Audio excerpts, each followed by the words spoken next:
மகனே ஓடிவா, இளைப்பாறுதல் தந்திடுவே.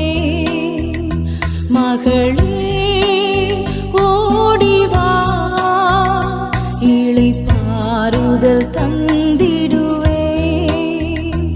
ஆசையாய் நிற்கிறேன்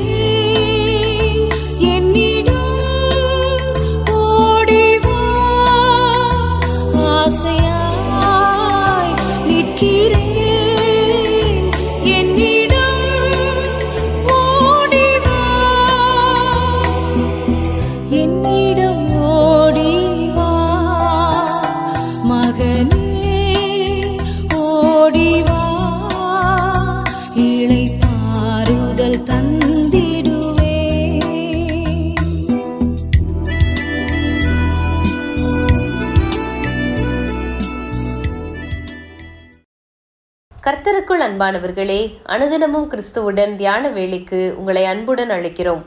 இன்றைய தியானத்திற்கான வேத வாசிப்பு 1 கொரிந்தியர் 10ஆம் அதிகாரம் வசனங்கள் 7 முதல் 12 வரை. தியானத்திற்கான தலைப்பு, சோதனைக்கு தப்புகிறவர் யார்? மனுஷருக்கு நேரிடுகிற சோதனையே அல்லாமல் வேறே சோதனை உங்களுக்கு நேரிடவில்லை.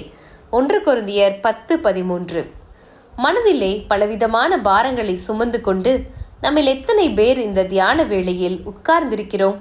ஒருவேளை இந்த பாரங்கள் வாழ்க்கை கஷ்டங்களினால் உண்டானதாக இராமல் நமக்கு வந்த சோதனைகளில் தோற்று போனதால் உண்டான மனமடிவாக இருக்கலாம்.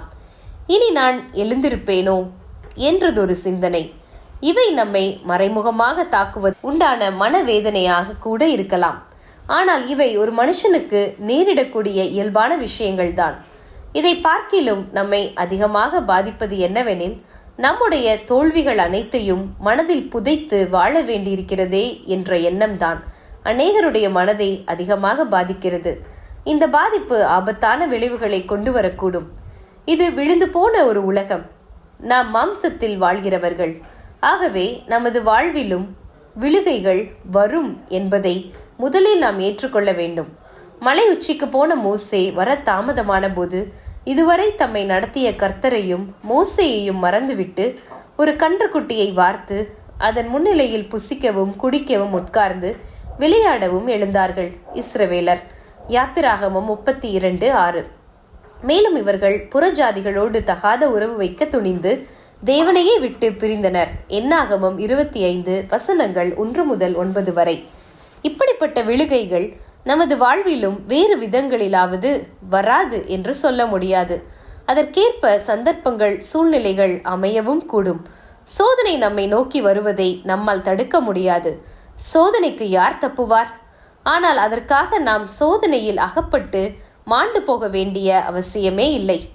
இஸ்ரவேலரின் விழுகைகளை பரிசுத்த ஆவியானவர் நமக்காகவே நாமும் அப்படியாக சோதனையில் அகப்பட்டு தேவனை விட்டு பிரிந்துவிடக்கூடாது என்றே எழுதி வைத்துள்ளார்.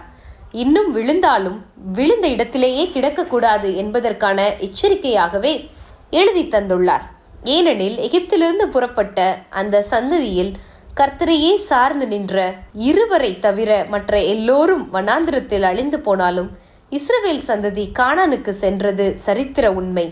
ஆனால் இன்று சந்ததி அல்ல, மனம் திரும்பி தேவ பலத்தால் எழுந்து நிற்கிற ஒவ்வொருவருக்குமே பரமகானான் காத்திருக்கிறது என்பது நமக்கு தரப்பட்டுள்ள உறுதிமொழி. ஆதலால் நம்மை அழுத்தும் பாரங்களை மனுஷரிடத்தில் அல்ல தேவனிடத்தில் இறக்கி வைக்க இப்பொழுதே முழங்கால் படியிடுவோமாக. நமது வேதனைகளை புரிந்து கொண்டு ஆண்டவர் நம்மை தூக்கி நிறுத்துவார். ஜெபம் செய்வோமா?